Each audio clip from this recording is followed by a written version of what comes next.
বাকি নাই তো। Hello guys, welcome back to my another blog. তো তোমরা কেমন আছো? আশা করি সকলেই ভালো আছো। তো আজকের ভিডিওতে তোমাদেরকে দেখাবো যে পরশুদিন আগের দিন যে আমাদের বাড়িতে বিপন্নাসিনী পুজোটা আমরা দিয়েছিলাম, সেটা কিভাবে দিয়েছিলাম। তো সকাল সকাল ঘুম থেকে তাড়াতাড়ি উঠে ফেলেছি।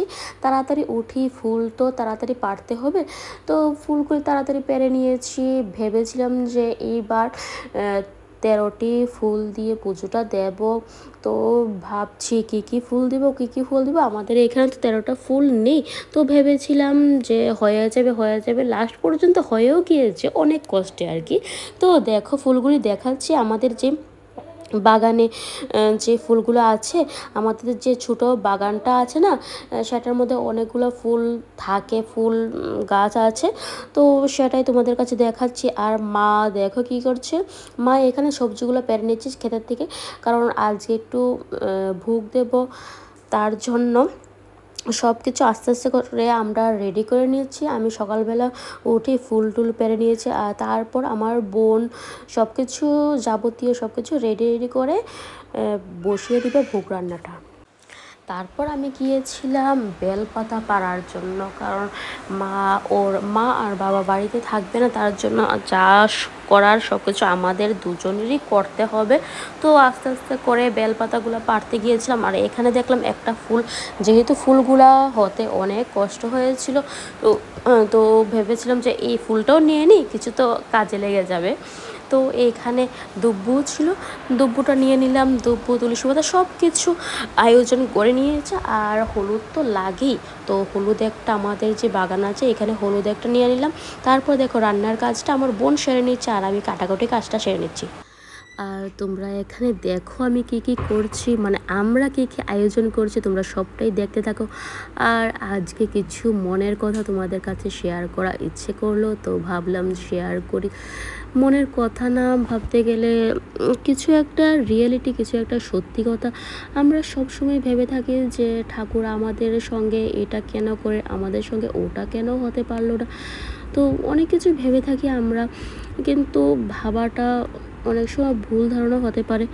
কারণ সব সময় দেখবে ঠাকুর যা করে ভালোর জন্যই করে। আমরা যদি ভেবে থাকি যে না এটা কেন হয়েছে আমাদের সঙ্গে, এটা কেন হয়নি, কিন্তু এটা যে হয়নি আমাদের সঙ্গে এটারও নিশ্চয়ই কারণ থাকবে, যেটা আমরা জানি না। তো এটা ভেবে তো কোনো লাভ হবে না যে এটা হয়নি কেন, এটা হয়েছে কেন। তো এটা, আর অনেকে বলবে যে ঠাকুর যা করে মঙ্গলমতি করবে, ভালোর জন্য করবে। কিন্তু আমি মানছি সব কিছু ভালোর জন্যই করবে, কিন্তু ভালোটা অনেক সময় মানতে কষ্ট হয়। কিন্তু আমরা অনেক সময় মেনে নিতে হয় আমাদেরকে, কিন্তু অনেক সময় অনেক পরিস্থিতি আসে যে ঠাকুরের উপর বিশ্বাসটা উঠে যায়। কিন্তু আমার মতে ঠাকুরের উপর বিশ্বাসটা সারা জীবন করতে হয়। তুমি যদি ঠাকুরের উপর বিশ্বাসটা সারা জীবন করো, ঠাকুর তোমাদের মাথার উপর হাতটা সারা জীবনই রাখবে। আর দেখবে তোমরা যে মানুষগুলো সৎ হয়, সেই মানুষগুলোর সাথে কিন্তু ঠাকুর সব সময় থাকে, সব সময় পরীক্ষা নেয়। কিন্তু যারা দেখবে মানুষকে ঠকিয়ে খায়, তাদের পাশে ঠাকুর একটা নির্দিষ্ট সময়ের কালের জন্যই থাকবে, সারা জীবনের জন্য কিন্তু থাকবে না। কিন্তু এটাই পার্থক্য, যারা সৎ হয় তাদেরকে অনেক কষ্ট করতে হয়, অনেক কিছু করতে হয়, কিন্তু একটা কথা ঠিক যে ঠাকুর থাকে ওদের সঙ্গে সারাটা জীবন, ওদের হাতটা ধরে ঠাকুর থাকে।